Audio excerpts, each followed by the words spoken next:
coloca o Cadengue do meu lado aqui, vai. Coloca o Cadengue do meu lado aqui, que eu quero continuar batendo um papo com ele. Ontem, o vagabundo, o tal do Sérgio, foi pego no estado de Goiás pela Guarda Municipal. Foi levado para o hospital ainda em Goiás, Cadengue, e só depois que ele veio para a 16ª Delegacia de Polícia em Brasília, foi isso? Exatamente, Fred, exatamente. Você ligado aqui no Balanço Geral. A polícia chegou até a prisão do Sérgio, né? Do Sérgio Alves da Silva, de 42 anos. Porque ontem, quarta-feira, durante o dia, lá no distrito de São Gabriel, que fica em Planaltina de Goiás, ele cometeu um crime à tarde, teria assaltado uma pessoa. E no momento em que ele cometeu esse crime, ele correu uma região de mata e lá ficou escondido. Só que os policiais mesmo disseram, ele estava totalmente sob efeito de drogas, o cara estava descontrolado mesmo. Aí ele ficou escondido na mata o dia inteiro e fazendo algumas buscas, a polícia, a guarda municipal lá da região, encontrou ele nessa mata. E no momento que a polícia foi acionada, foi o momento que ele pegou a faca e teria então cortado o pescoço. No momento todo mundo achou que era um corte profundo, depois no hospital se percebeu então que era apenas um corte superficial. Depois do atendimento, lá no hospital em Planaltina de Goiás, ele foi trazido até Planaltina, no DF, até a 16ª Delegacia de Polícia, onde durante a noite, ele inclusive chegou a dormir, ele chegou a descansar um pouco. Como eu disse, ele estava sob efeito de drogas. No momento em que ele acordou, já de madrugada, ele iniciou a falar. Começou a falar, começou a contar e deu informações precisas. Falou, olha, inclusive desenhou no papel também, né, Fred? O corpo da Regiane está em tal local. Tá assim, contribuiu, ajudou os policiais nessa identificação. E a partir aí das 6 horas, 6h30, com ele na viatura, com ele no carro, os policiais continuaram as buscas já exaustos, todo mundo cansado durante todo o dia, toda a madrugada, trabalhando ao longo das últimas semanas, e com ele na viatura chegaram até aqui, até essa região de mata, onde foi encontrado esse corpo lá embaixo, lá no meio do mato. Como eu disse, uma região de difícil acesso, viu, Fred? Difícil acesso, e o corpo da Regiane estava aí parcialmente enterrado. Os policiais disseram que ele colocou uma espécie de um carpete, né? Um carpete, perdão. Teria colocado um carpete para tentar aí esconder o corpo. Um cenário terrível. E às 11h30 da manhã, o corpo de bombeiros trabalhando conseguiu então trazer aí esse corpo que foi levado pelo Instituto Médico Legal. Uma história terrível, não para de passar. As pessoas daqui, a comunidade, todo mundo ligado no Balanço Geral, Fredão. O pessoal passa, pede justiça, fala da questão do saidão, como a pessoa que está condenada por estupro consegue, então, esse benefício do saidão da Páscoa. Ele saiu, gente, da Papuda no dia 2 de abril.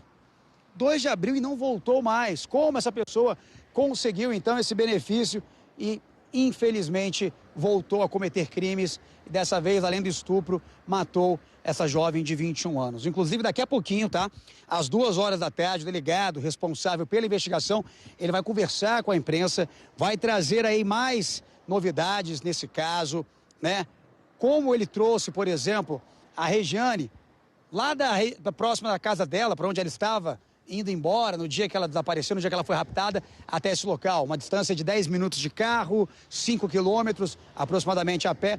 Então, assim, vários detalhes que serão esclarecidos, claro, pela Polícia Civil. Mas que é um crime que choca, né, Fred? Mais uma vez, mais uma história de violência contra a mulher, de estupro. Então a gente está, assim, muito assustado, muito espantado, porque era uma jovem que acreditava que saindo do interior da Bahia, saindo da cidadezinha dela, lá no interior, ela conseguiria vencer na vida, ela conseguiria vencer na vida aqui na capital federal. Cara, pois é, e a mãe dela, inclusive, Cadengue, chegou a conversar com a gente, chegou a bater um papo com a gente, falou um dia ao vivo aqui com o nosso Balanço Geral e tinha medo. Tinha medo de Regiane vir para a cidade grande. Regiane queria dar um futuro melhor para a mãe dela, e a mãe dela falando que não precisava. A mãe dela chegou a falar pra gente que não, aqui é tranquilo.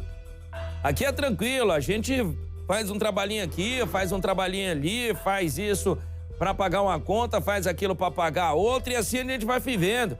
Mas não era a vida que Regiane queria para a mãe dela. A mãe dela não tem uma casa própria, e a Regiane falou para a mãe dela que o sonho era dar uma casa própria para a mãe dela. E para isso teria que vir para a cidade grande. A mãe falava para ela, não vai porque a cidade grande é um lugar violento. E ela falou, não, eu vou. E a cidade grande é isso. Infelizmente, várias cidades grandes hoje estão acabando com aquela leveza por conta da bandidagem. Um cara astuto, porque ele se fingiu de morador de rua, estava lá com o cobertorzinho dele. Quando a menina passou, ele jogou o cobertor na menina, agarrou a menina. Bem próximo a uma ponte em Planaltina, cidade onde a menina morava, cidade onde a família do pilantra também morava. Falar nisso, Rafa, a família desse cara já deu alguma declaração? Já apareceu em algum momento desse caso?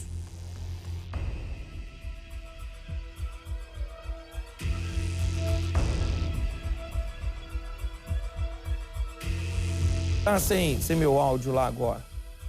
Porque quando o Rafael entrou com a gente mais cedo um pouquinho, ele falou, Fred, você não vai acreditar. Isso tudo aconteceu bem próximo à casa do autor deste crime.